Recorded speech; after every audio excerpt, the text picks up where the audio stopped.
আসসালামু আলাইকুম, স্বাগত বাংলা ভিশন সংবাদে। আপনাদের সাথে আছি সাদাত শাকের। শুরুতে বিআরবি কেবল সংবাদ শিরোনাম।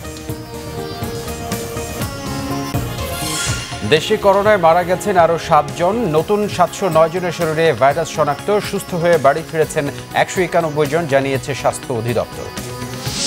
করোনার উপসর্গ নিয়ে সিলেট, কুমিল্লা ও কেরানীগঞ্জে 5 জনের মৃত্যু। জুনে সংক্রমণ পিকে উঠতে পারে, আশঙ্কা বিশেষজ্ঞদের। ত্রাণে অনিয়মের অভিযোগে বরখাস্ত অর্ধশতাধিক জনপ্রতিনিধির বিরুদ্ধে মামলা ও দল থেকে বহিষ্কার করেছে আওয়ামী লীগ। ব্যবসায়ীদের স্বার্থে লকডাউন তোলার অভিযোগ রিজভি। 1 মাস পর জামাতে জুমার নামাজ হয়েছে মসজিদগুলোতে। বায়তুল মোকাররমে স্থাপন করা হয়েছে জীবাণুনাশক বুথ। দূরত্ব মেনে সব নামাজে অংশ নেবেন মুসল্লিরা, জানালেন খতিব। দেখছিলেন বিআরবি কেবলস সংবাদ শিরোনাম। আর এবারে বিস্তারিত। দেশে করোনা আক্রান্ত হয়ে গত 24 ঘন্টায় মারা গেছেন আরও 7 জন, আর নতুন করে 709 জনের শরীরে ভাইরাসটি শনাক্ত হয়েছে। এ নিয়ে মোট আক্রান্ত 13,134 জন। নতুন করে সুস্থ হয়েছেন 191 জন, আর মোট সুস্থ হয়ে বাড়ি ফিরেছেন 2,101 জন। যদিও সংগ্রহের চাইতে নমুনা পরীক্ষা বেশি করার তথ্য দেওয়া হয়েছে স্বাস্থ্য অধিদপ্তরের ব্রিফিংয়ে। সংখ্যার গরমিল দিয়ে করোনা সম্পর্কিত গত 24 ঘন্টার আপডেট তুলে ধরা হয় স্বাস্থ্য অধিদপ্তরের নিয়মিত স্বাস্থ্য বুলেটিনে। জানানো হয় 5,760টি নমুনা সংগ্রহের বিপরীতে পরীক্ষা করা হয়েছে 5,941টি। গত দিনের চেয়ে মৃত্যুর সংখ্যা কমলেও বেড়েছে আক্রান্তের সংখ্যা। গত 24 ঘন্টায় নমুনা সংগ্রহ করা হয়েছে 5,760টি। নমুনা পরীক্ষা হয়েছে 5,941টি এবং এই নমুনা পরীক্ষা করা হয়েছে আমাদের 35টি ল্যাবরেটরিতে। এই সকল নমুনা পরীক্ষা করে শনাক্তকৃত ব্যক্তি 709 জন। 709 জন শনাক্ত হয়েছে এবং এ পর্যন্ত শনাক্ত সংখ্যা 13,134। 24 ঘন্টায় সুস্থ হয়েছেন 191 জন এবং এ পর্যন্ত সুস্থ 2,101 জন। মৃত্যুর তালিকায় আমাদের আজকে গত 24 ঘন্টায় নতুন করে 7 জন যুক্ত হয়েছেন। তাদের বিদেহী আত্মার শান্তি কামনা করছি এবং আমাদের এ পর্যন্ত মৃত্যু দাঁড়ালো 206 জন। করোনা আক্রান্ত হয়ে হাসপাতালে চিকিৎসা নিচ্ছেন এমন রোগীদের ছাড়পত্রের ক্ষেত্রে নতুন নীতিমালা তৈরি করেছে স্বাস্থ্য মন্ত্রণালয়। এতে বলা হয়েছে সুস্থতার পরও 14 দিন কোয়ারেন্টাইন থাকতে হবে। জ্বর কমানোর ঔষধ যেমন প্যারাসিটামল সেবন ব্যতিরেকে জ্বর সেরে গেলে, শ্বাসযন্ত্রের সংক্রমণ বা সমস্যাজনিত উপসর্গ যেমন শুষ্ক কাশি, কফ, নিঃশ্বাসের দুর্বলতা ইত্যাদি উপসর্গসমূহের লক্ষণীয় উন্নতি হলে, 24 ঘন্টার ব্যবধানে পরপর 2টি RT-PCR পরীক্ষার ফলাফল নেগেটিভ হলে, হাসপাতাল হতে ছাড়া পাওয়ার পর রোগীকে অবশ্যই নিজ বাসায় অথবা মনোনীত যে কোনো জায়গায় আইসোলেশন অথবা অন্তরীণের নিয়ম মেনে চলতে হবে এবং হাসপাতাল হতে ছাড়পত্র পাওয়ার দিন হতে শুরু করে পরবর্তী 14 দিন সেখানেই অবস্থান করতে হবে। পরবর্তীতে সম্ভব হলে বাসায় থাকা অবস্থায় অথবা মনোনীত বা নির্দেশিত জায়গায় উপস্থিত হয়ে রোগীর RT-PCR পরীক্ষার জন্য প্রয়োজনীয় নমুনা দেয়া যেতে পারে। নিয়ম মেনে ঘরে না থাকলে করোনা রোগীর সংখ্যা প্রতিদিনই বাড়বে, এমন সংখ্যা স্বাস্থ্য অধিদপ্তরের। রিশান নাসরুল্লাহ, বাংলা ভিশন, ঢাকা। করোনার উপসর্গ নিয়ে দেশের বিভিন্ন জেলায় মারা গেছেন 5 জন। এছাড়া আরও শতাধিক করোনা রোগী শনাক্ত হয়েছে। আক্রান্তের মধ্যে চিকিৎসক ও পুলিশ সদস্যও রয়েছেন। কেরানীগঞ্জে জ্বর, কাশি ও শ্বাসকষ্ট নিয়ে জিঞ্জিরা ইউনিয়নে 2 জনের মৃত্যু হয়েছে। শুক্রবার সকালে মুমূর্ষু অবস্থায় উপজেলা স্বাস্থ্য কমপ্লেক্সে নেয়ার পথে তাদের মৃত্যু হয়। এদিকে উপজেলা স্বাস্থ্য কমপ্লেক্সের এক আবাসিক মেডিকেল অফিসার ও 2 বেসরকারি হাসপাতালের 3 জন স্টাফ সহ নতুন করে আরও 20 জনের করোনা শনাক্ত হয়েছে। এ নিয়ে কেরানীগঞ্জে আক্রান্তের সংখ্যা দাঁড়ালো 262 জনে। সিলেট শহীদ শামসুদ্দিন আহমদ হাসপাতালে করোনা উপসর্গ নিয়ে মারা গেছেন 2 জন। তাদের একজন নগরীর দাঁড়িয়াপাড়া এলাকার ও অপরজন বিশ্বনাথ উপজেলার। কুমিল্লার দেবিদারে করোনায় আক্রান্ত হয়ে জামাল হাজারি নামে এক মুদি ব্যবসায়ীর মৃত্যু হয়েছে। সে দেবিদার পৌর এলাকার চাপানগর হাজারি বাড়ির বাসিন্দা।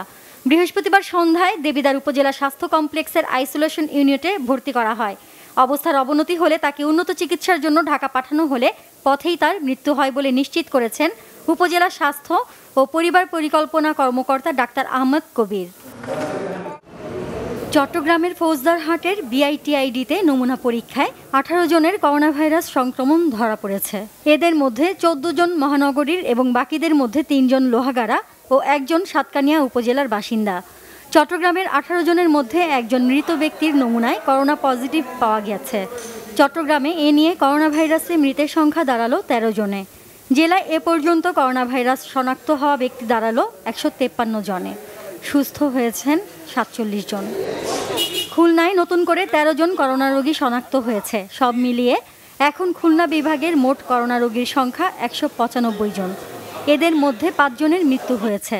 বিভিন্ন হাসপাতালে চিকিৎসাধীন আছেন 44 জন। নরসিংদীতে আরও 20 জন করোনায় আক্রান্ত হয়েছেন। এ নিয়ে জেলায় করোনা আক্রান্তের সংখ্যা দাঁড়ালো 203 জনে। সিভিল সার্জন ডক্টর ইব্রাহিম টিটিন জানান, জেলা থেকে এ পর্যন্ত 1455 জনের নমুনা সংগ্রহ করা হয়েছে। আক্রান্তদের মধ্যে এখনও আইসোলেশনে আছেন 73 জন। ময়মনসিংহে আরও 2 জনের করোনা শনাক্ত হয়েছে। এই নিয়ে জেলায় 196 জনের করোনা শনাক্ত হয়। এদিকে এসকে হাসপাতালের আইসোলেশনে থাকা 21 জন করোনা আক্রান্ত রোগী সুস্থ হয়ে বাড়ি ফিরে গেছেন। এ পর্যন্ত জেলায় মারা গেছেন 5 জন। শেরপুরের শ্রীবর্দী উপজেলা স্বাস্থ্য কমপ্লেক্সের আরও একজন মেডিকেল অ্যাসিস্ট্যান্ট সহ এ পর্যন্ত আক্রান্ত হয়েছেন 32 জন, সুস্থ হয়েছেন 24 জন। টাঙ্গাইল সদর উপজেলায় একটি স্বাস্থ্য কমপ্লেক্সে কর্মরত এক নারী চিকিৎসক সহ নতুন করে 2 জন করোনা ভাইরাসে আক্রান্ত হয়েছেন। এদের মধ্যে টাঙ্গাইল সদর উপজেলা স্বাস্থ্য কমপ্লেক্সে কর্মরত এক নারী মেডিকেল অফিসার ও অন্যজন মির্জাপুর উপজেলার। মাগুরায় এক পুলিশ সদস্য সহ 3 জন করোনায় আক্রান্ত হয়েছেন। এই নিয়ে শনাক্ত হয়েছে 8 জন। মুন্সিগঞ্জে চিকিৎসক সহ আরও 32 জন শনাক্ত। এ পর্যন্ত আক্রান্ত 243 জন। চাঁপাইনবাবগঞ্জে একজন শিশু সহ আরও 3 জন করোনায় আক্রান্ত হয়েছেন। এ নিয়ে আক্রান্ত 14 জন। নীলফামারীতে এক ব্যাংক কর্মী ও এক স্বাস্থ্যকর্মী সহ জেলায় এ পর্যন্ত আক্রান্ত 35 জন। নীলফামারীতে এক ব্যাংক কর্মী ও এক স্বাস্থ্যকর্মী সহ জেলায় এ পর্যন্ত আক্রান্ত হয়েছেন 35 জন। দিনাজপুরে 55 জনের নমুনা পরীক্ষা করে 5 জনের দেহে করোনা পজিটিভ হয়েছে। এ নিয়ে জেলায় মোট করোনা আক্রান্ত হলো 36 জন। চুয়াডাঙ্গায় নতুন করে এক পুলিশ সদস্য ও সদর হাসপাতালের 2 জন সিনিয়র স্টাফ নার্স সহ 6 জন করোনা ভাইরাসে আক্রান্ত হয়েছেন। এ নিয়ে জেলায় আক্রান্তের সংখ্যা দাঁড়ালো 24 জনে। মারা গেছেন 1 জন, জানিয়েছেন সিভিল সার্জন। জয়পুরহাটে এ পর্যন্ত করোনা শনাক্ত হয়েছে 38 জনের। এদের মধ্যে 37 জনকে আলাদা করে আক্কেলপুরে গোপীনাথপুর হেলথ ইনস্টিটিউটে আইসোলেশনে রেখে চিকিৎসা দেওয়া হচ্ছে। সাতক্ষীরায় বিদেশ ফেরত মোট 3698 জনকে হোম কোয়ারেন্টিনে রাখা হয়েছে। ছাড়পত্র দেওয়া হয়েছে 3561 জনকে। এছাড়া জেলা থেকে এ পর্যন্ত মোট 446 জনের নমুনা সংগ্রহ করে আইইডিসিআর ও পিসিআর ল্যাবে পাঠানো হয়েছে। এর মধ্যে 287টি রিপোর্ট নেগেটিভ ও 2টি রিপোর্ট পজিটিভ এসেছে। এদের মধ্যে নারায়ণগঞ্জ থেকে আসা এক ইটভাটা শ্রমিক ও সাতক্ষীরার এক এনজিও কর্মী রয়েছেন। পটুয়াখালীর বাউফলে করোনায় আক্রান্ত একই পরিবারের 5 জন সুস্থ হয়ে বাড়ি ফিরেছেন বলে জানায় উপজেলা স্বাস্থ্য বিভাগ।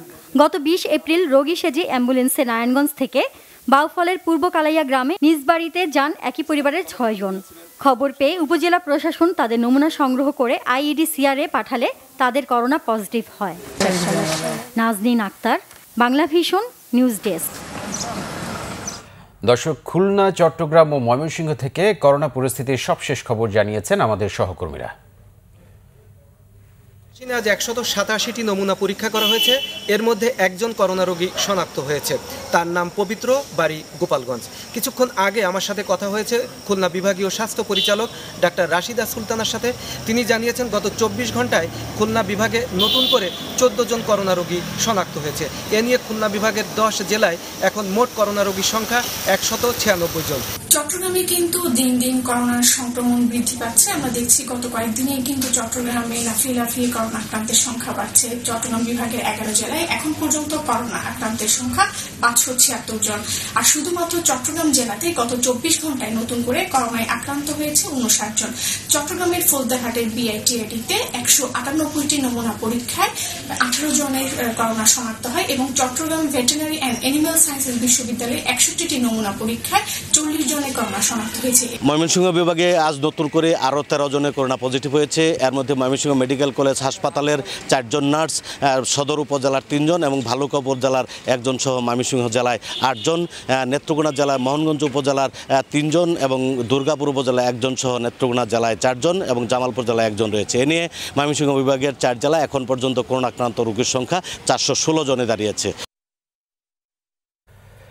বাংলাদেশের করোনা ভাইরাসে আক্রান্ত ও মৃত্যুর সংখ্যা যখন বাড়ছে তখনই খুলেছে মার্কেট, ঘর ছেড়ে বাইরে বেরিয়েছে মানুষ। এমন পরিস্থিতিতে বাংলাদেশের সামনে কি অপেক্ষা করছে? বিশেষজ্ঞরা মনে করছেন চলাফেরায় ঢিলেঢালা ভাব বা মার্কেট খুলে দেয় একটি অপরিপক্ক সিদ্ধান্ত। দীর্ঘমেয়াদী করোনা সংক্রমণ চক্রে পড়তে যাচ্ছে বাংলাদেশ। জুন মাসে করোনা সংক্রমণ পিকে উঠতে পারে বলে আশঙ্কা তাদের। করোনা ভাইরাসের পরীক্ষায় প্রতিদিনই আক্রান্তের রেকর্ড ভেঙে তৈরি হচ্ছে নতুন রেকর্ড। বাড়ছে মৃত্যু ও আক্রান্তের সংখ্যা। যেভাবে কমিউনিটি ট্রান্সমিশন হচ্ছে সে তুলনায় নমুনা সংগ্রহ করে পরীক্ষা হচ্ছে কম। এমন অবস্থায় ব্যবসায়ীদের কথা বিবেচনায় রেখে সরকার অনুমতি দিয়েছে পোশাক কারখানা খোলার। ঈদের কেনাকাটার জন্য শপিং মল, দোকানপাট খোলার অনুমতিও মিলেছে। তাহলে সামনে কি অপেক্ষা করছে বাংলাদেশের মানুষের জন্য?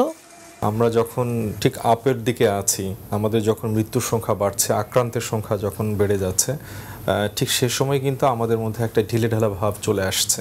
আমরা প্রিমেচিউর সিদ্ধান্ত নিয়ে ফেলেছি।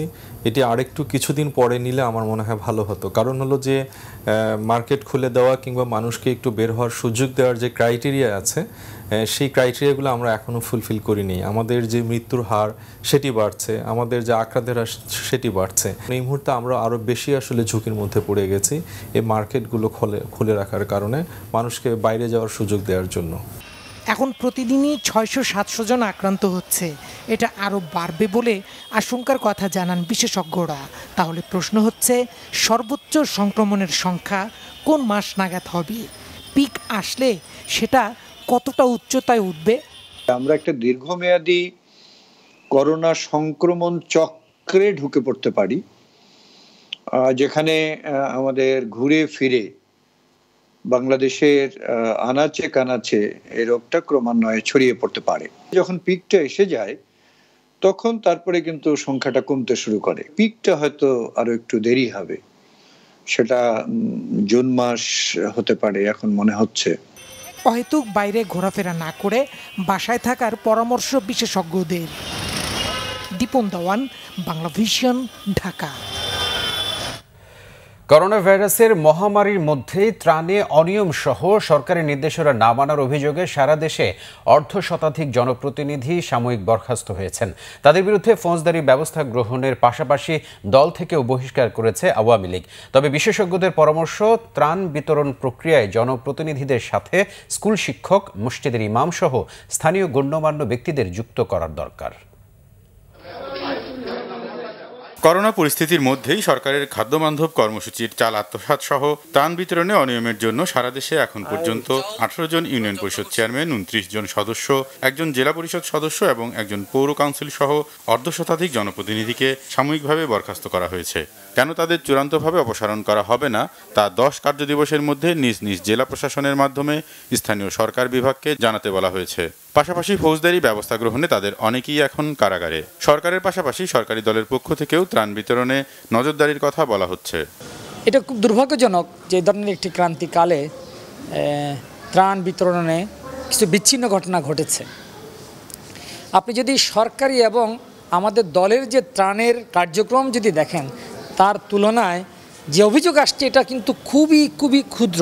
যারা আমাদের সংগঠনের সাথে যাদের নাম এসেছে তাদেরকে আমরা তাৎক্ষণিকভাবে তাদেরকে সংগঠন থেকে বহিষ্কার করেছি। দলের যে সাংগঠনিক সম্পাদকরা রয়েছেন বিভিন্ন বিভাগের দায়িত্বে, তাদেরকে আমাদের মাননীয় নেত্রী বলেছেন মাঠ পর্যায় থেকে এই ধরনের বিচ্যুতির খবর তারা যাতে নিয়ে ব্যাখ্যা করে এবং তারা যাতে রিপোর্ট যাতে জমা দেয়। তবে 4 থেকে 5 কোটি মানুষের কাছে এই ত্রাণ সাহায্য পৌঁছাতে জনপ্রতিনিধিদের উপর নির্ভর করতেই হবে। সেক্ষেত্রে ত্রাণ কার্যক্রমে জনপ্রতিনিধিদের সাথে প্রাথমিক বিদ্যালয়ের শিক্ষক, ইমাম সহ স্থানীয় গণ্যমান্যদের যুক্ত করার কথা বলছেন বিশেষজ্ঞরা। ত্রাণ কার্যক্রম বা খাদ্য সাহায্য যেটাই বলি আমরা, সেটা জনগণের কাছে তৃণমূল পর্যায়ে পৌঁছাতে হলে আমাদেরকে জনপ্রতিনিধিদের সাহায্য নিতেই হবে। তাদের সাথে যদি গ্রামের স্কুলের, প্রাইমারি স্কুলের শিক্ষক, মসজিদের মুয়াজ্জিন, ইমাম সাহেব এবং এই গ্রামের গণ্যমান্য লোককে যদি নিয়োজিত করা হয়, তাহলে অবশ্যই আমরা 5 কোটি মানুষের কাছে যে খাদ্য সহায়তা পৌঁছানোর কথা বলছেন সরকার এবং চেষ্টা করছেন, সেটা অবশ্যই বাস্তবায়িত করা সম্ভব হবে। প্রকাশ্য দিবালোকে দিনের বেলা বিতরণ করতে হবে, যাতে মানুষ সহজেই ত্রাণটা পেতে পারে। অথবা কোনো কোনো ক্ষেত্রে যেখানে লকডাউন আছে, যেখানে আমরা এইভাবে বিতরণ করতে পারবো না, সেখানে তাদের ঘরে ঘরে পৌঁছানোর জন্য টিমের সাথে একটা স্বেচ্ছাসেবক দলও কাজ করতে পারে। এটাই একমাত্র ব্যবস্থা, এবং যারাই দুর্নীতি করবে তাদের বিরুদ্ধে ব্যবস্থা নিতে হবে, তড়িৎ ব্যবস্থা। স্বাস্থ্যবিধি মেনে করোনা পরিস্থিতি নিয়ন্ত্রণ সহ মানুষের দুর্দশা লাঘবে সঠিক মানুষের কাছে সময় মতো সাহায্য পৌঁছানোর উপর গুরুত্ব আরোপ করেন এই বিশেষজ্ঞ। রকুনুজ্জামান, বাংলা ভিশন, ঢাকা। বিএনপির সিনিয়র যুগ্ম মহাসচিব রুহুল কবির রিজভী অভিযোগ করেছেন, সরকার ব্যবসায়ীদের স্বার্থ রক্ষায় লকডাউন তুলে দিয়েছে। শুক্রবার গাজীপুরের টঙ্গী বাজার এলাকায় ত্রাণ বিতরণের সময় তিনি এই অভিযোগ করেন। পর্যাপ্ত মেডিকেল সহায়তা নেই, তাই সেই না থাকার কারণে আজকে কত লোকের যে করোনায় তারা রাস্তার ধারে পড়ে থাকছে। এইটাই সরকার খেয়াল করছেন না, এইটা গুরুত্ব দিচ্ছে না সরকার। আমাদের যে খাদ্য ছিল, সেই খাদ্য দিয়ে কি আমরা এই গরিব মানুষদেরকে আমরা চালাতে পারতাম না? তার বাড়িতে বাড়িতে পৌঁছে দিতে পারতাম না? নিশ্চয়ই পারতাম। করোনা ভাইরাস প্রতিরোধে বেশি জনসমাগম স্থলকে প্রাধান্য দিয়ে সচেতনতা কার্যক্রম অব্যাহত রেখেছে বাংলাদেশ সেনাবাহিনী। শুক্রবার সকালে রাজধানী মালিবাগ বাজারে সচেতনতা কার্যক্রম চালায় সশস্ত্র বাহিনী সদস্যরা। এ সময় যারা সামাজিক দূরত্ব না মানছে এবং মাস্ক ব্যবহার না করছে, তাদেরকে সচেতন করতে নানা উদ্যোগ গ্রহণ করেন তারা। মাইকিংয়ের মাধ্যমে করোনা ভাইরাস প্রতিরোধে জনগণকে সচেতন করেন তারা। এ সময় প্রয়োজন ছাড়া কাউকে ঘর থেকে বের না হতে পরামর্শ দেন তারা। এদিকে লকডাউন শিথিল হওয়ায় রাজধানীর সড়কে অবাধে চলছে ব্যক্তিগত যানবাহন। তবে সাধারণ মানুষের মধ্যে করোনা ভাইরাস নিয়ে কাজ করছে এক ধরনের উদাসীনতা, আর আইনশৃঙ্খলা রক্ষাকারী বাহিনীর তৎপরতা ছিল অনেকটা দুর্বল। রাজধানীতে যেখানেই করোনা আক্রান্ত মিলছে, সেখানকার এলাকার বাড়ি লকডাউন করা হচ্ছে। ঢাকা আক্রান্তের তালিকায় দ্বিতীয় অবস্থানে রয়েছে মিরপুর। লকডাউনে থাকা বাসা থেকে কেউ যেন বের হতে না পারে, সে ব্যাপারে সজাগ রয়েছে পুলিশ। লকডাউনে থাকা বাসাবাড়িতে নিত্যপণ্য পৌঁছে দিচ্ছেন তারা। তবে পুলিশের চোখ ফাঁকি দিয়ে অকারণে ঘুরে বেড়াচ্ছেন অনেকেই। 8 মার্চ বাংলাদেশে প্রথম করোনা রোগী ধরা পড়ে। শুরুর দিকে আক্রান্তের সংখ্যা কম থাকলেও গত কয়েকদিনে করোনায় মানুষজন আক্রান্ত হচ্ছে জ্যামিতিক হারে। রাজধানীর কোনো এলাকায় করোনা ভাইরাসের রোগী শনাক্ত হলেই ওই এলাকা লকডাউন করছে পুলিশ। করোনা পরিস্থিতি নিয়ে গোটা বিশ্ব যেখানে স্থবির, সেখানে কোনো বিকার নেই অনেকের মধ্যেই।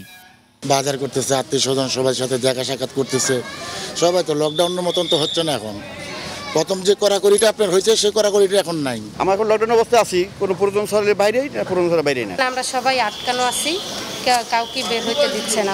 সচেতনতার অংশ হিসেবে রাজধানীর বিভিন্ন এলাকার বাসাবাড়ি নিজ উদ্যোগেই লকডাউন করে দিয়েছেন অনেকেই। আমাদের বিল্ডিং এ যারা তাকে ছাড়া বাইরে কোনো লোক ঢুকতে দিই না। এটা আসলে সেফটি জন্য দিচ্ছে আর কি, যাতে বাইরে যানবাহন না ঢুকতে পারে, এলাকার নিরাপত্তার জন্য দেওয়া। স্বজন পরিজন কাউকে ঢুকতে দেয়া হচ্ছে না আবাসিক ভবনে। জরুরি প্রয়োজন ছাড়া কাউকে বের হতেও দেয়া হচ্ছে না। আমাদের পরিসংখ্যানিক হিসাবে মিরপুর বিভাগে 262টা বাড়ির মতো লকডাউন করা আছে। যেসব বাড়ি লকডাউন রয়েছে সেসব বাড়ি আমরা নিয়মিত দেখভাল করছি। প্রত্যেকটা লকডাউন কিন্তু এরিয়ার জন্য আমাদের অ্যাসাইন্ড অফিসার রয়েছে, তাদের সাথে তারা যোগাযোগ রাখে এবং গেটে আমাদের ওই কন্ট্যাক্ট নাম্বারগুলো দেয়া আছে লকডাউন কিন্তু বাড়ির। ওনারা আমাদের সাথে যোগাযোগ করলে নিত্য প্রয়োজনীয় দ্রব্য সহ টুকটাক যেসব জিনিসপত্র তাদের দরকার হয় আমরা তাদের বাসায় সাপ্লাই দিয়ে থাকি। সারা বিশ্বের মতো বাংলাদেশেও লাফিয়ে লাফিয়ে বাড়ছে করোনা রোগীর সংখ্যা।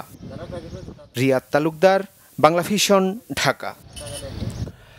সরকারি নির্দেশনা মেনে জুমার নামাজ অনুষ্ঠিত হয়েছে জাতীয় মসজিদ বাইতুল মোকাররমে। মসজিদের প্রত্যেকটি গেটে স্থাপন করা হয় জীবাণুনাশক বুথ। ইসলামিক ফাউন্ডেশনের কর্মকর্তারা জানিয়েছেন, স্বাস্থ্যবিধি কার্যকরের সকল ব্যবস্থা নিয়েছেন তারা। আর বাইতুল মোকাররমের খতিব জানিয়েছেন, সামাজিক দূরত্ব মেনে প্রত্যেক নামাজে অংশ নিতে পারবেন মুসল্লিরা। এপ্রিল মাসের প্রথম সপ্তাহে করোনা পরিস্থিতিতে দেশের মসজিদগুলোতে মুসল্লি উপস্থিতির সংখ্যা নির্ধারণ করে দেয় সরকার। তার 1 মাস পর 12টি নির্দেশনা অনুসরণ সাপেক্ষে মুসল্লিরা জামাতে অংশ নিতে পারবে মর্মে প্রজ্ঞাপন জারি করে ধর্ম মন্ত্রণালয়। মন্ত্রণালয়ের নির্দেশনা অনুসরণ করেই অনুষ্ঠিত হয় জাতীয় মসজিদ বাইতুল মোকাররমে জুমার নামাজ। মসজিদের প্রত্যেকটি প্রবেশ মুখে স্থাপন করা হয় জীবাণুনাশক বুথ। একই সাথে রাখা হয় মুসল্লিদের হাত ধোয়ার ব্যবস্থা। আমি মসজিদ খোলা দেওয়ার জন্য সরকারকে ধন্যবাদ জানাই এবং আমি খুশি। কোভিড-19-এর সাথে স্রষ্টার গজবের বিষয়টি সম্পর্কিত, আর গজব থেকে মুক্তির জায়গা হচ্ছে ইসলাম ধর্ম অনুযায়ী পবিত্র মসজিদ। খুব সুন্দর ব্যবস্থাপনা, সুন্দর ব্যবস্থাপনা মসজিদগুলোতে যেগুলো সুন্দর ব্যবস্থাপনা করছে। আর আজকে আমরা বিশেষভাবে দোয়া করি যেন আল্লাহ পাক আমাদেরকে এই করোনা নামক মহামারী থেকে মুক্তি দেন, সারা বিশ্ববাসী যেন মুক্তি পায়, আমাদের অর্থনীতি সহ সকল চালিকা শক্তি যাতে ভালোভাবে চলে।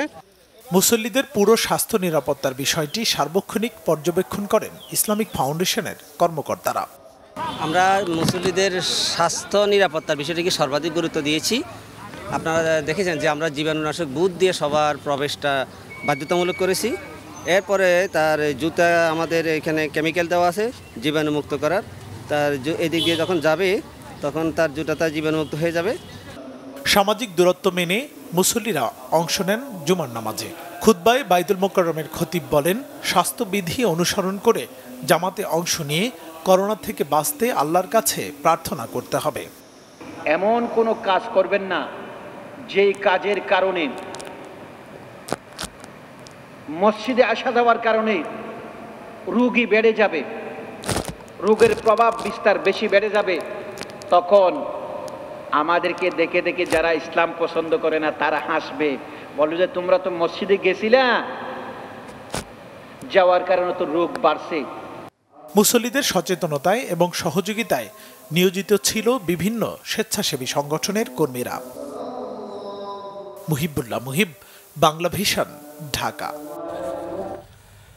বিশ্বের দেশে দেশে করোনা ভাইরাসের মৃতের সংখ্যা 2,73,000 ছাড়িয়ে গেছে। আক্রান্ত 29,63,000 উপরে। আগামী সপ্তাহে লকডাউন শিথিলে ঘোষণা দিয়েছে পাকিস্তান ও ফ্রান্স। মহামারী করোনায় প্রাণহানিতে সবার উপরে থাকা যুক্তরাষ্ট্রে শুক্রবার কয়েক ঘন্টায় মারা গেছে 551 জন। বৃহস্পতিবার 24 ঘন্টায় মারা যায় 2,129 জন।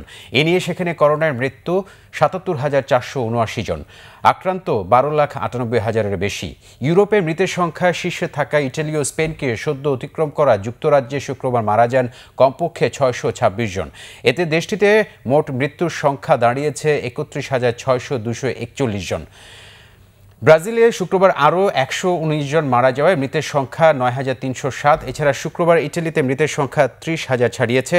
স্পেনে মোট মারা গেছে 26,299 জন। সোমবার থেকে রাজধানীর প্যারিস ও আশপাশে 4টি শহর ছাড়া ফ্রান্সের অন্যান্য এলাকায় লকডাউন শিথিলে ঘোষণা এসেছে। শনিবার থেকে ধাপে ধাপে লকডাউন শিথিলে ঘোষণা দিয়েছে পাকিস্তানের প্রধানমন্ত্রী ইমরান খান। তবে বন্ধ থাকবে স্কুল ও শপিং মল। দেশটিতে করোনায় মোট মারা গেছেন 599 জন। এদিকে করোনায় বিভিন্ন দেশে আটকে পড়া ভারতীয়দের ফিরিয়ে নেওয়া শুরু হয়েছে। আবুধাবি ও দুবাই থেকে 363 জন সহ 2টি বিশেষ ফ্লাইট বৃহস্পতিবার রাতে কেরালায় অবতরণ করে। ভারতে এই মহামারীতে এযাবৎ মোট মারা যায় 1,895 জন। রাজধানীর বংশাল এলাকায় সহস্রাধিক অসহায় পরিবারের বাসায় বাসায় প্রয়োজনীয় খাবার ও সহায়তা পৌঁছে দিয়েছেন বিএনপি নেতা ইঞ্জিনিয়ার ইশরাক হোসেন। এ সময় গুম খুনের শিকার বিএনপি ও অঙ্গ সংগঠনের নেতাকর্মীদের পরিবারকেও সহায়তা দেন তিনি। শুক্রবার স্থানীয় বিএনপির নেতাকর্মীদের নিয়ে বিভিন্ন মহল্লায় ঘুরে ঘুরে অসহায় ও দুস্থ পরিবারের খোঁজ খবর নেন ইঞ্জিনিয়ার ইশরাক হোসেন। এ সময় নিজেই পৌঁছে দেন প্রয়োজনীয় খাদ্য সামগ্রী। এর আগে বৃহস্পতিবার রাতেও বিভিন্ন এলাকায় প্রায় 1,500 রমজান ফুড প্যাক অসহায় মানুষের বাড়ি বাড়ি পৌঁছে দেওয়া হয় ইঞ্জিনিয়ার ইশরাক হোসেনের পক্ষ থেকে। তার আগে সোমবার রাজধানীর সূত্রাপুর ও ওয়ারি এলাকার 1000 প্যাকেট খাদ্য সামগ্রী বিতরণ করা হয়। 28 এপ্রিল সাদেক হোসেন খোকা ফাউন্ডেশনের পক্ষ থেকে খাদ্য বিতরণ কর্মসূচি ঢাকা ঈদের ঘোষণা দেন ফাউন্ডেশনের আহ্বায়ক ইঞ্জিনিয়ার ইশরাক হোসেন। তার আহ্বানে সাড়া দিয়ে ফাউন্ডেশনের তহবিলে প্রায় 3 লাখ টাকা দিয়েছেন শুভাকাঙ্ক্ষীরা। 10 মে পর্যন্ত যে কেউ বিকাশ নম্বর 017073688868, আমি আবার বলছি 017073688868-এ দান করতে পারবেন। এবং ইফতারের সময় খালি মুখে না থাকে। আজকে আমরা বংশাল এলাকায় এসেছি, যেখানে এটা আমার বাবার পুরানো ইলেকটোরাল এরিয়া। গুম হয়ে যাওয়া পরিবার রয়েছে, তাদের পরিবারের সাথে দেখা করে তাদের কিছু সান্ত্বনা দিয়েছি এবং তাদের কিছু সহযোগিতা করেছি। নারায়ণগঞ্জের বন্দরে একটি বাড়ির সেপটিক ট্যাঙ্ক বিস্ফোরণ হয়ে 2 শিশুসহ নিহত হয়েছে 3 জন, আহত হয়েছে 5 জন। পুলিশ জানিয়েছে সকালে দিঘিরপাড় এলাকায় মর্মান্তিক এই দুর্ঘটনা ঘটে। সেপটিক ট্যাঙ্ক বিস্ফোরণে নিহত এক নারী অন্তঃসত্ত্বা ছিলেন বলেও জানায় পুলিশ। আহত 2 জনকে ঢাকা মেডিকেল ও বাকিদের স্থানীয় হাসপাতালে পাঠানো হয়। স্বজনরা জানায় সকাল 6টার দিকে দিঘিরপাড় এলাকার রফিকুল ইসলাম হাসানের 5তলা ভবন রাবিয়া মঞ্জিলের নিচতলায় সেপটিক ট্যাঙ্ক বিস্ফোরিত হয়। এ সময় ঘটনাস্থলে নিহত হয় ভবনটির নিচতলার ভাড়াটিয়া খোরশেদ মিয়ার ঘুমন্ত 2 শিশু মাকরুন ও জিসান। আহত হন পাশের ভাড়াটিয়া পরিবারের 3 জন। এছাড়াও বিস্ফোরণে পাশের একটি 4তলা ভবন ও টিন শেড বাড়ির কিছু অংশ ধসে পড়ে লাবণী বেগম নামে 7 মাসের এক অন্তঃসত্ত্বা নারীও নিহত হন। আহত হন তার 2 ভাই বোন। তবে দুর্ঘটনার পর বাড়ির মালিক কাউকে সহযোগিতা না করে পালিয়ে যান বলে অভিযোগ করেন ক্ষতিগ্রস্তরা। ফায়ার সার্ভিস জানায় বাড়িটির নির্মাণ কাজে ত্রুটি থাকার কারণে এই বিস্ফোরণ হয়ে থাকতে পারে। বিষয়টি খতিয়ে দেখা হচ্ছে। দুর্ঘটনার পর ঘটনাস্থল ঘুরে দেখে ওই বাড়ির সকল বাসিন্দাদের অন্যত্র সরিয়ে নেওয়ার নির্দেশ দেন উপজেলা নির্বাহী কর্মকর্তা শুক্লা সরকার। করোনা পরিস্থিতির কারণে বাংলাদেশে থাকা ভারতীয় নাগরিকদের দেশে ফিরিয়ে নিতে শুরু করেছে দেশটি। প্রথম ধাপে 170 জন মেডিকেল কলেজ হাসপাতালে শিক্ষার্থীদের ফিরিয়ে নেওয়া হয়। বাংলাদেশে বিভিন্ন মেডিকেল কলেজে অধ্যয়নরত 170 জন ভারতীয় শিক্ষার্থীদের নিয়ে শুক্রবার সকালে হজরত শাহজালাল আন্তর্জাতিক বিমানবন্দর ছেড়ে যায় এয়ার ইন্ডিয়ার একটি বিশেষ বিমান। এ সময় তাদের বিদায় জানান ভারতীয় হাইকমিশনার রিভা গাঙ্গুলি দাস। তরুণ শিক্ষার্থীদের ঈদের আগে বাড়ি ফিরতে পারায় হাইকমিশনারের প্রতি সন্তোষ প্রকাশ করেন তারা। দেশে পৌঁছে স্বাস্থ্যবিধি মেনে চলার পরামর্শ দেন রিভা গাঙ্গুলি। এয়ার ইন্ডিয়ার 7টি ফ্লাইট ভারতীয় নাগরিকদের পর্যায়ক্রমে শ্রীনগর, দিল্লি, মুম্বাই এবং চেন্নাই নিয়ে যাবে।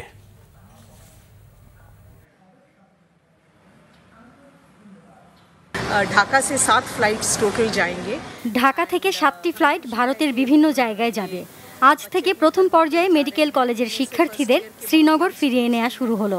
আমি আনন্দিত, শিক্ষার্থীরা ঈদের আগে দেশে ফিরতে পারছে। আরও কয়েকদিন চলবে ফ্লাইট। বর্তমান পরিস্থিতিতে যারা বিভিন্ন সমস্যায় পড়েছেন তারা দেশে ফিরতে পারলে তাদের সমস্যার অবসান হবে। ঠাকুরগাঁও ও চট্টগ্রামে দুস্থ ও কর্মহীনদের মাঝে খাদ্য সামগ্রী বিতরণ করা হয়েছে। পবিত্র রমজান উপলক্ষে চট্টগ্রাম দক্ষিণ জেলা বিএনপির উদ্যোগে 2 শতাধিক অসহায় দুস্থের মাঝে খাদ্য সামগ্রী বিতরণ করা হয়। কর্ণফুলী থানাধীন উত্তর চরলক্ষা এলাকায় এই খাদ্য সামগ্রী বিতরণ অনুষ্ঠানে উপস্থিত ছিলেন দক্ষিণ জেলা বিএনপির যুগ্ম আহ্বায়ক আলী আব্বাস সহ কর্ণফুলী উপজেলা বিএনপির নেতারা। এদিকে ঠাকুরগাঁও সদর উপজেলার 5টি ইউনিয়নের 800 পরিবারের হাতে খাদ্য সহায়তা দিয়েছেন জেলা বিএনপির নেতারা। বিএনপি মহাসচিব মির্জা ফখরুল ইসলামের পক্ষে এইসব খাদ্য সহায়তা দেওয়া হয়।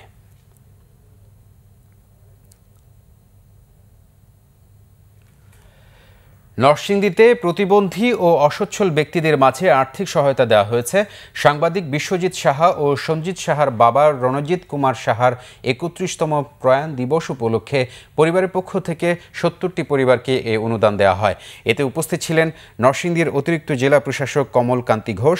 বিশেষ অতিথি ছিলেন সহকারী কমিশনার ভূমি মোহাম্মদ শাহ আলম মিয়া ও সুইড বিদ্যালয়ের প্রধান শিক্ষক মোহাম্মদ জসিমউদ্দিন সরকার। দেশে করোনা মোকাবেলায় সংকটকালীন সময়ে শিল্পাঞ্চল আশুলিয়ায় গার্মেন্টস শ্রমিকদের পাশে দাঁড়াতে বাড়ির মালিকদের আহ্বান জানিয়েছেন শিল্প পুলিশ সুপার সানা সামিনুর রহমান। শুক্রবার সকালে শ্রীপুরের শিল্প পুলিশ কার্যালয়ে এক মতবিনিময় সভায় তিনি এ আহ্বান জানান। এ সময় তিনি জানান, সংকটকালীন সময়ে বাড়ির মালিকরা যদি তাদের বাড়ি ভাড়া থেকে 40% ছাড় দেয় তাহলে শ্রমিকদের জীবনযাত্রা সহায়ক হবে। সভা শেষে ত্রাণ বিতরণ করা হয়।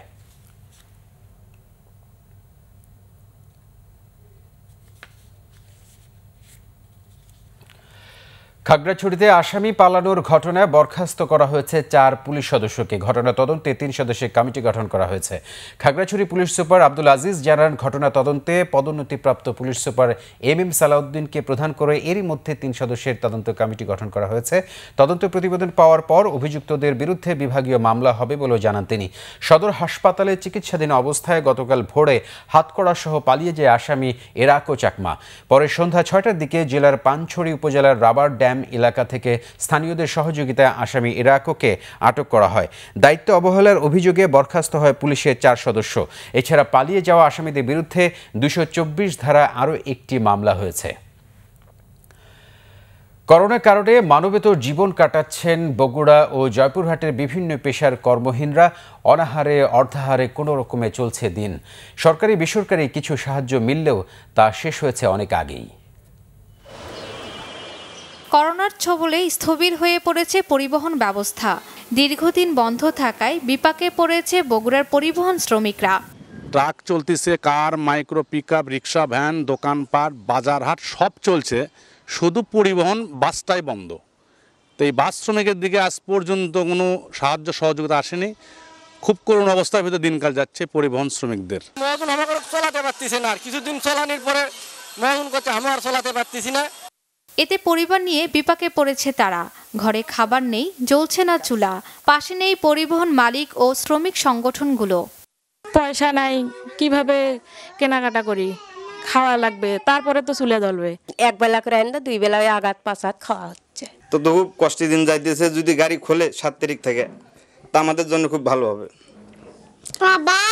না খুললে আপনাদের কাছে একটাই আবেদন, আমাদের যে কোনো একটা ব্যবস্থা করে দিক, যেন আমরা চলতে পারি। কাম করা পারেন না তা আছেন কে? এতকার ভোটার হয়ে কিছুই পাবো না, তাহলে আমরা আমরা নাগরিক লয়। অনেকটাই কষ্ট।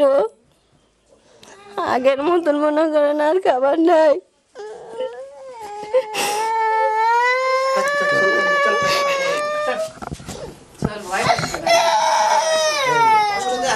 এদিকে করোনার কঠিন এই সময়ে মানবেতর জীবন কাটাচ্ছে জয়পুরহাটের দিনমজুররা। সরকারি ত্রাণ প্রয়োজনের তুলনায় কম বলে অভিযোগ ভুক্তভোগীদের। সারাদিনে 400-500 টাকা কামাই করি, এখন তো আমার কোনো কিছুই কামাই হচ্ছে না। এমন পরিস্থিতি যে কোনো সাহায্যটা তো পাবো না। তবে প্রশাসন বলছে অসহায়দের কাছে ত্রাণ পৌঁছে দেওয়ার সর্বোচ্চ চেষ্টা করছেন তারা। এখন যেটি সরকারকে আমরা জানিয়েছি যে আমাদের এইভাবে না দিয়ে একবারে দিতে পারলে ভালো হয়, সেই জন্য সরকার নির্ধারণ করে দিয়েছে আমাদের এই জেলার জন্য 50,000 হতদরিদ্র পরিবারকে আমরা 20 কেজি করে চাল দেব এবং এককালীন একবারে দিতে হবে। অসহায় ও কর্মহীন মানুষ যাতে সরকারি ত্রাণ পায় তা নিশ্চিত করার দাবি সংশ্লিষ্টদের। শর্মিলা কেয়া, বাংলা ভিশন, নিউজ ডেস্ক। এবারে দেশের বিভিন্ন জায়গার আরও কিছু খবর নিয়ে দেখুন একটি ডেস্ক রিপোর্ট। ময়মনসিংহের গফরগাঁওয়ে সরকারি ইসলামিয়া হাই স্কুল মাঠে পৌর এলাকার 1,500 মানুষের মাঝে প্রধানমন্ত্রীর দেয়া খাবার সামগ্রী তুলে দেন গৃহায়ন ও গণপূর্ত প্রতিমন্ত্রী শরীফ আহমেদ ও ফাহমি গোলান্দাস বাবেল এমপি। এদিকে বাগেরহাট 1 আসনের বিএনপি নেতা ইঞ্জিনিয়ার মাসুদ রানার সহায়তায় চিতলমারী উপজেলায় 700 অসহায় ও দুস্থ পরিবারের মাঝে খাদ্য সামগ্রী দেওয়া হয়েছে। করোনা সংক্রমণ থেকে মুক্ত ও নিরাপদে ঘরে রাখার লক্ষ্যে টাঙ্গাইলে দিনমজুর ও কর্মহীন মানুষের মাঝে খাদ্য সামগ্রী বিতরণ করেছে জেলার রঞ্জন শিল্প শ্রমিক ইউনিয়ন। লালমনিরহাটে গ্রামীণ ব্যাংকের দুরাকুটি শাখায় হতদরিদ্র সদস্যদের মাঝে খাদ্য সহায়তা দেওয়া হয়েছে। ঠাকুরগাঁও সদর উপজেলার পৌর শহরের আদিবাসী ও দলিত সম্প্রদায়ের 292 পরিবারকে নগদ টাকা বিতরণ করেছে স্থানীয় উন্নয়ন সংস্থা ইএসডিও। করোনা পরিস্থিতি মোকাবেলায় সামাজিক দূরত্ব বজায় রেখে কর্মহীন হতদরিদ্র 2100 পরিবারের মাঝে সাতক্ষীরা আনসার ব্যাটালিয়নের উদ্যোগে খাদ্য ও স্বাস্থ্য সুরক্ষা সামগ্রী বিতরণ করা হয়েছে। শরীয়তপুরের ভেদরগঞ্জ পৌরসভার মেয়র আব্দুল মান্নান হাওলাদারের ব্যক্তিগত তহবিল থেকে ত্রাণ বিতরণ করা হয়েছে। পৌরসভার 800 পরিবারের মাঝে এসব ত্রাণ সহায়তা দেওয়া হয়। করোনায় কর্মহীন ও গৃহবন্দী গোপালগঞ্জের 14 পত্রিকা হকারকে প্রধানমন্ত্রীর ত্রাণ তহবিল থেকে খাদ্য সহায়তা দেওয়া হয়েছে। দুপুরে গোপালগঞ্জ প্রেস ক্লাবের সামনে এসব সহায়তা দেওয়া হয়। হবিগঞ্জের লাখাই উপজেলার প্রত্যন্ত অঞ্চলের কয়েকটি গ্রামের অসহায় কর্মহীন ও দরিদ্র পরিবারগুলোর মাঝে ত্রাণ বিতরণ করা হয়েছে। নড়াইলে অসহায় গরিব কৃষকদের ধান কেটে দিচ্ছেন জেলা কৃষক লীগের নেতাকর্মীরা। সুচরিতা সূচি, বাংলা ভিশন, নিউজ ডেস্ক। আর এই অংশের শুরুতেই আমিন জুয়েলার্স আন্তর্জাতিক সংবাদ।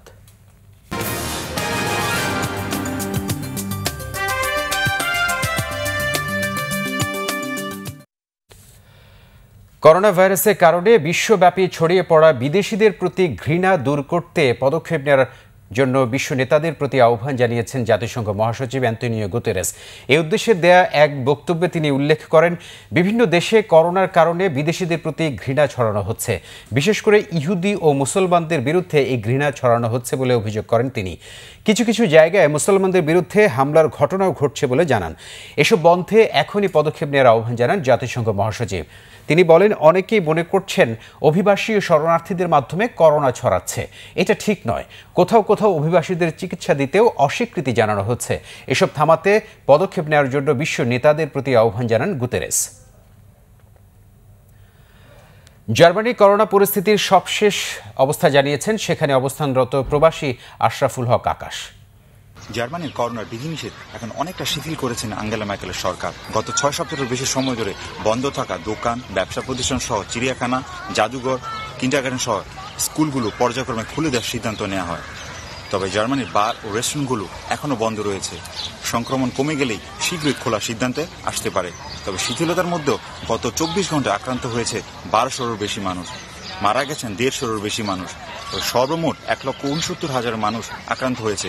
এদের মধ্যে 1,41,000 বেশি মানুষ সুস্থ হয়ে বাড়ি ফিরে গেছেন, যাদের মধ্যে মারা গেছেন 7,400 জনেরও বেশি। এদের মধ্যে প্রবাসী আক্রান্তের সংখ্যা সর্বমোট 34 জন, কিন্তু মৃত্যুবরণ কাউকেই করতে হয়নি। ভারতের মহারাষ্ট্রের ঔরঙ্গাবাদে মালবাহী ট্রেনে কাটা পড়ে 16 জন অভিবাসী কর্মী নিহত হয়েছে। অভিবাসী কর্মীরা রাজ্যের জালনা থেকে হেঁটে 157 কিলোমিটার দূরের ভুসালে যাওয়ার পথে ক্লান্ত অবস্থায় ট্রেন লাইনের উপর ঘুমিয়ে পড়ে।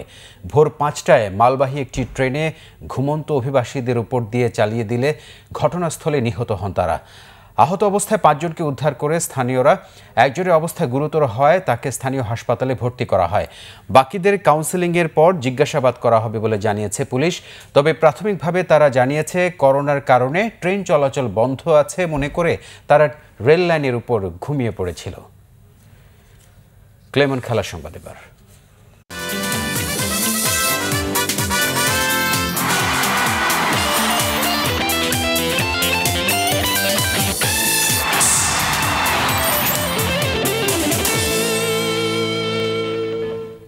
বিসিবির দেওয়া ত্রাণ চুরির অভিযোগে উঠেছে এক ক্লাব কর্মকর্তার বিরুদ্ধে।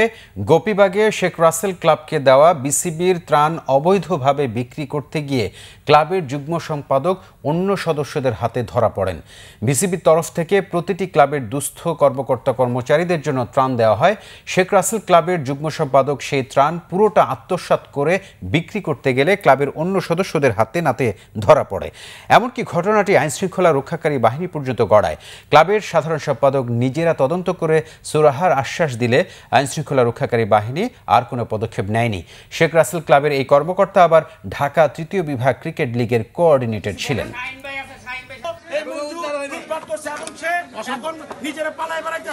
শেখ রাসেল ক্রীড়া চক্রের বাংলাদেশ ক্রিকেট কন্ট্রোল বোর্ডের সভাপতি পাপন সাহেব প্রত্যেক ক্লাবের দুস্থ কর্মকর্তাকে দেওয়া হয়েছে। এই চাল ক্রীড়া চক্রের জয়েন্ট সেক্রেটারি মঞ্জুর বাসা থেকে উদ্ধার করা হয়েছে। করব বিআরবি কেবল শিরোনামগুলো আরেকবার জানিয়ে দিই। দেশে করোনায় মারা গেছেন আরও 7 জন। নতুন 709 জনের শরীরে ভাইরাস শনাক্ত। সুস্থ হয়ে বাড়ি ফিরেছেন 191 জন, জানিয়েছে স্বাস্থ্য অধিদপ্তর।